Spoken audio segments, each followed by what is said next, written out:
Hello, and welcome to the first devlog for this as of yet unnamed deck building card game.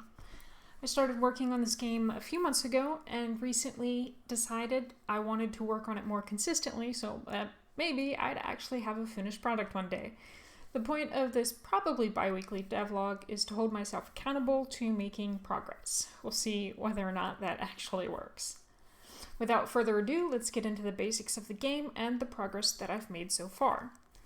This is a cooperative deck building game where players team up as unique characters to fight their way through a dungeon and ultimately defeat the final boss. As you can see, the first version started as a bunch of handwritten index cards. To play the game, each player chooses a unique character, or two, if playing solo, to play as. Each character starts with 5 unique cards and 5 copper, or money cards. They'll probably be renamed in the future.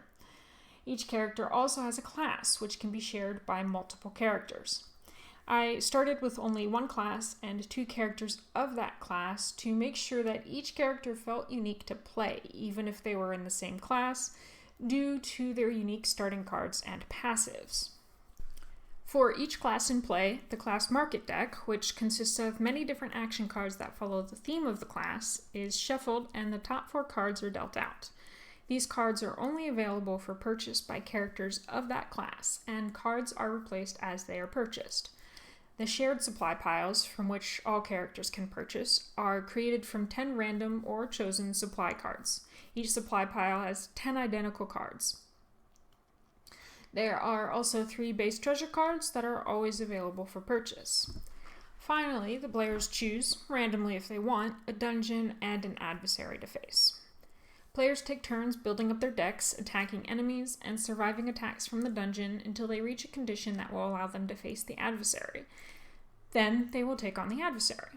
For the record, this transition is and always has been awkward, and I'm still trying to find a way to make it better. My goal is to evoke a feeling similar to working your way through an MMORPG dungeon and finally being able to face and defeat the final boss. A player's turn consists of playing 1 action card if desired, then buying 1 card from any available supply or market if desired. Most non-damage dealing cards grant additional actions, so players can chain actions together during their action phase. There are also a few cards that offer additional buys. On the dungeon's turn, 1 or more cards, depending on the number of characters in the game, are played from the dungeon deck and resolved. Minion cards that were already in play are then resolved.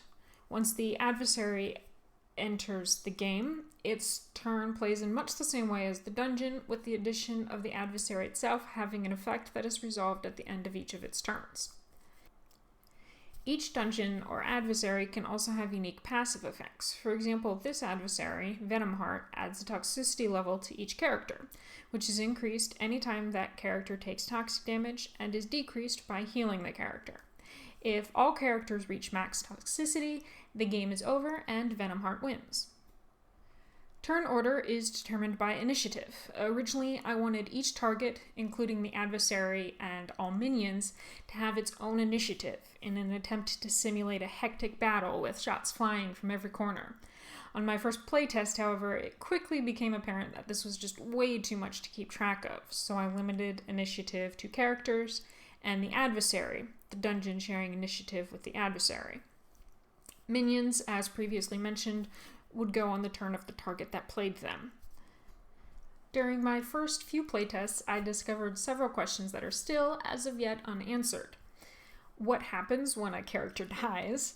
How do players transition from the dungeon to fighting the adversary? As previously mentioned, it's very awkward. And should there actually be base treasure cards, or should there just be a set number of random treasure cards in each game in the supply piles?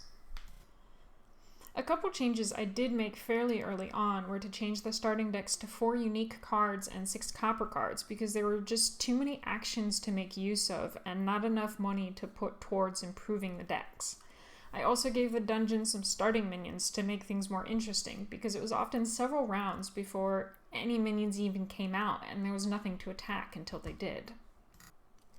There were several more changes that I made during the initial playtests, but it seems a little pointless to list them off without context and without having previously demonstrated them in action, so I'm just going to not talk about them.